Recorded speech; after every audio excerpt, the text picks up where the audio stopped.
Hey, Dan, are you there?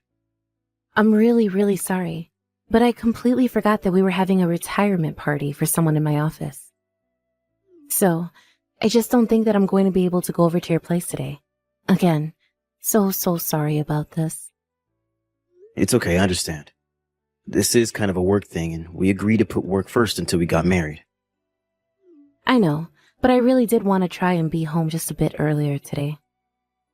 Would you mind making dinner, though? You remember me telling you about how I was really craving salmon, right? Right. Yeah, I remember you saying that. You're not exactly the most subtle person when it comes to hinting at me what you want to eat. Well, maybe not. But you're just such a good chef, and I really do enjoy your cooking. You're never ever allowed to tell her this, but I think that you might even cook better than my mom. Well, I don't know about that. I think that your mom is a pretty good chef, if I do say so myself. I'm not trying to say that she's a bad chef or anything like that at all. I'm just saying that I think you are a cut above so many other people when it comes to what you make in the kitchen. At this point, I don't think I'll ever be able to enjoy anyone else's cooking again. I see. So basically you're telling me that you're only marrying me for my cooking skills then? Well, you might be closer to the truth than you realize. But anyways, I can't believe that we're really going to get married in a week. It's just incredible. It feels like the date has just snuck up on us so quickly. I know what you mean. But when you think about it, the timeline has been pretty quick. I mean, I only proposed to you about 3 months ago, but still, it does feel like so much has happened in that time. I know exactly what you mean. But now that we're only a week away, I guess it's just starting to feel really real to me. And to think that you and I are going to the courthouse tomorrow to have our civil service done. And then we can actually officially move in together. This really is starting to feel real. You're right. And that's what I'm saying, right? I'll finally be able to move out of my parents' house and live with you. And that means that I finally won't have to listen to my parents telling me what to do all the time. Did you know that my mom still tells me to clean my room? But you're always just so kind and sweet, and you don't mind cleaning up for me when I visit your place. So basically you're now saying that you're marrying me because I cook and clean. I guess I'm more of a catch than I realized. And I guess it's my job to just stand there and look pretty, right? I think you do much more than that, Casey. Although, since we're talking about this, I did see an article the other day talking about how so many divorces come from one partner putting all the work on the other. Dan, stop it right there. We cannot be talking about divorce when we are a week away from getting married. But I guess maybe you're not so good at hunting things yourself. If you want me to do more around the house when I move in, I will. Thank you. I do appreciate you saying that. I just want to make sure that we're on the same page before we live together. I know, and I promise that I will try my best. But I think it might also take some time for me to adjust, you know? That's okay. You know I'm a patient guy. And if there's anything you need me to show you how to do, I'm more than happy to. Aw, thank you so much for that, Dan. I really do appreciate it. Anyways, we're having this retirement party at some restaurant, so I gotta go right now. I'll talk to you later, though. Sounds good to me. Try not to drink too much to get home safe, okay? No problem. If I'm out too late, I'll just go to my parents' house, though. So maybe save the salmon for another night. But I think I'll be okay since I'm really trying to watch my figure before we get married. Well, you just take care of yourself, okay? And please text me when you get back home, even if it's really late, okay? I've just been hearing a lot of scary things on the news lately. Well, I don't think I'm going to do any after party as there is one. I should probably be back to my parents' house by midnight or something. I know, but I'm still going to worry about you, you know. Would you want me to meet you at the restaurant and drive you home when you're done? No. I could never ask you to do something like that for me. Besides, I'm sure that you're already tired from being at work all day, and my parents' house is the opposite direction from yours. I'll just get an Uber or something like that, and I'll be fine, I promise. Well, okay then, if that's the way you want to do things. just please do send me a message when you get back home. I'll make sure and do that. And you try not to worry about so many things all the time. Because if I come home late, I am already going to be hearing it from my mom. So you don't have to scold me. Anyways, I'm going to get going now. Bye. Hey, Dan, are you there? I am so sorry for not getting back to you last night after I got home. Do you have any idea how worried I was? What happened? Why didn't you message me? I thought you said you weren't going to be out that late. I stayed up half the night waiting for your message, Casey. I know, and I really am sorry. I guess it has just been a while since I had that much to drink is all. Once I got home, I just got ready for bed and passed out right away. Did you really have that much to drink at the party? I mean, I had like 3 drinks or something like that. But I haven't been drinking at all in this diet that I'm on to fit into my wedding dress. So, I guess they all just hit me way more strongly than I thought they would have. Well, geez. I mean, I know how much you like to drink and how hard you've been working on cutting back, but you really should have been more careful, don't you think? Dan, I only had 3 drinks. I just didn't think that the little would get me so drunk. But I promise that I'll take more care from here on out. Great. Well, we just have one more week until we're married, so please be careful, okay? Do you want me to come over and visit you? No worry about doing that. I'll still make it over to your house today. But I think from tomorrow, I'm going to stop coming over to our house until we're married. Oh, really? Why is that? Did something happen? Well, after we're married, the 2 of us are going to move in together and be living with each other, right? I was just thinking this morning while my mom was making me breakfast that maybe things aren't so bad at home and that I want to enjoy this while I can. Hey, I understand. It can't be easy getting this close to having to move out of your parents' house. Yeah, it's going to be a lot of big changes for me, I think. So, I just want to enjoy the time I have at home with my parents while I can. I understand. After all, it's just like you said. Once we're married, we really are going to be living together. So, you enjoy the time you have living with your parents, okay? Great. Thank you so much for understanding, Dan. Besides, it's not like they even live that far away from us, right? Yeah, of course. It's not like you're never going to see them again or anything like that. But it's true that there are going to be some changes while you get used to living with me and not with them. Yeah, you're right about that. I just hope that everything goes well for the 2 of us. I'm sure it will. But it's understandable to be getting so emotional when we're close to getting married now. I know. I feel like every little thing has been getting me so emotional lately, and I just don't even know what to do with myself. I'm sorry. I know it's a really emotional time, and I didn't mean to upset you. It's just that, well, I thought I was going to get to see you a bit more before the wedding is all. Although I did go out and buy some salmon to cook for you for dinner tonight. You did? You mean it? Oh, that's just perfect. Thank you so much. Well, don't worry. Now I'm definitely coming over tonight. Hey, Casey, have you still not made it to the wedding yet? But your parents are here and we're all waiting for you. Where are you? Please get back to me when you see these messages. We're really worried about you. Dan, are you there? I'm really sorry. It's all my fault that the wedding fell apart and we didn't even get married. And I just couldn't even stand to face you in person. Casey, you know that I'm not mad at you. You were in an accident. I mean, you could have been killed. I'm just happy that you're still alive. But I can't walk anymore. I'm going to have to live in a wheelchair for the rest of my life. And my friend who was driving me around still hasn't even woken up. She was driving us to the wedding, and that's when the accident happened. This is all my fault. But your leg's okay? Yeah, everything else is just fine. I don't have any other injuries or anything like that.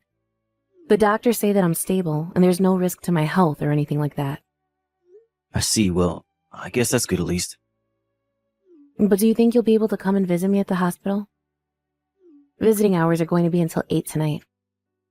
Casey, I'm really sorry, but I'm just too busy. now that the wedding is canceled, I just have a lot of phone calls to make and people that I need to talk to. I mean, there were a lot of people who came all the way here just to see us get married, you know? So I just have to talk to them, thank them for coming, and explain what happened and all of that. Not to mention that I guess I should cancel the movers that we ordered as well. This really is all my fault. I knew it. I'm sorry, Dan. This isn't what I wanted to happen. You really don't need to apologize for anything. I mean, if anything, you're the biggest victim of this whole thing. I know, but I thought that we were going to be married by now. The accident was on the day we were supposed to have our civil ceremony, and now we're not going to have our real ceremony. I know, but there's just really nothing to do about it now. I'm so sorry that you have to do all this by yourself. I wish there was some way that I could help you in this state, but right now the only thing I want is to see you. It's okay, I understand. And I really want to see you too. Do you think you'll be able to come and see me tomorrow? Yeah, that should be fine, Casey. Thank you so much, Dan. I was really worried that you were going to leave me over this. You mean because you weren't able to have our wedding how we planned it? Yeah, and because I'm going to be in a wheelchair for the rest of my life. Well, I guess that just goes to show that you never really know what can happen. One day you're healthy and fine, and then an accident like this happens and takes it all away. But I would never leave you just because you're going to be in a wheelchair. I hope you know that I'm not that kind of person. Thank you so much, Dan. Just reading that message makes me feel better. Anyways, I'm sorry for reaching out to you while you're so busy. I'll see you tomorrow. Hey, Casey, are you there? I have to talk to you.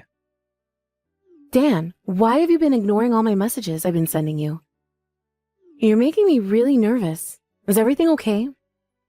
Yeah, I'm sorry. I know that I haven't been able to make it over there to see you. But why not? What's going on, Dan? Well, the thing is that when you woke up from the accident, you said that you didn't want any visitors, right? I know, but that was because I woke up in the hospital and I was just trying to piece together what happened. I guess I didn't want to feel like I was letting people down, so I didn't want to see them. I know what you mean. I was really nervous and needed some time too, but I've come to a decision. What do you mean by that? Well, I don't think that we should get married. I just don't think I'm going to be able to live with you, and so I don't think that you and I should be getting married. But why? I don't understand what happened. What made you change your mind? Because I just know now that I'm never ever going to be able to be happy living with you, Casey. But is this because I'm never going to be able to walk again? No, it isn't because of that. You're lying to me. I know that it's because of that. You think that I'm just going to be dead weight hanging around your neck for the rest of your life, don't you? All I asked was that you come and visit me in the hospital, and you just leave me like this? How could you do this to me? I thought that you were different. Dan, I thought I could trust you. Well, I feel the exact same way. In fact, I'm glad this accident happened so that I found out the truth before our wedding. Truth? What on earth are you talking about? Why would you even say something like that to me? Don't you realize that I'm going to be paralyzed from the waist down for the rest of my life? How could you say that to me after all I've been through? Don't you think that I've suffered enough already? I think that you brought all of this suffering on yourself. So you're really going to try and tell me that this is all my fault then? Well, you've been telling everyone that you were just on your way over to the wedding when you got into the accident, and that's all that happened, right? But the truth is just a little different, isn't it? You weren't on your way to the wedding. You were trying to run away with your secret lover. You were trying to drive as far away from our wedding as you could before you got hit by the car. Dan, what are you talking about? You can't actually be serious about this, right? But I suppose the man you were with still hasn't woken up yet, has he? Maybe you were hoping that he never would and that no one would figure this out. Of course not. He's just an old coworker of mine, but of course I hope that he gets up. I mean, it was actually his retirement party that I was going to. It isn't like he's old or anything. He just did a lot for the company in the short time that he was here. But you don't actually think I'd cheat on you with him, do you? Or that I would try to run away from our own marriage just to be with him, right? You told me that you were having a really special friend drive you over to the wedding, remember? Of course I remember telling you that. And I wasn't lying to you about it either, I swear. So, was this guy your special friend? The one that you were going to run away with? Is this what you meant by this? I finally get it. I see what's going on here. You found out that I have a close male friend, and now you're trying to make me feel like I'm the bad guy here because you're jealous. You're just so horrible. I didn't think you were capable of being so cruel. I mean, what kind of way is this to treat someone who just found out they'll never be able to walk again? And you really think that just because something happened to your legs that it excuses every other horrible thing you've done? Do you think that this makes you some kind of hero now that you're in a wheelchair for trying to run away with some other guy? I can't believe this. I can't believe that you actually said that to me just now. Why are you attacking me when I'm the victim? Why are you trying to make yourself out to be the victim here when you're not? If you're a victim of anything, you're a victim of your own horrible decisions. When I heard that you were in an accident, I was just terrified. I didn't care at all about the wedding. But then, why are you putting me through this? Because then I had proof that you were cheating on me. It was his coworker's parents, the one that you were cheating on me with. They came to me and gave me his journal. His journal? But why would they give you something like that of his? Because in it was written all the little details about your affair. The time that you had met up and where, not to mention your name written with a big heart around it. Well, I mean, that's not my fault if this guy was secretly obsessed with me and I had no idea. Well, that's the other thing. I actually called your work the day after the goodbye party.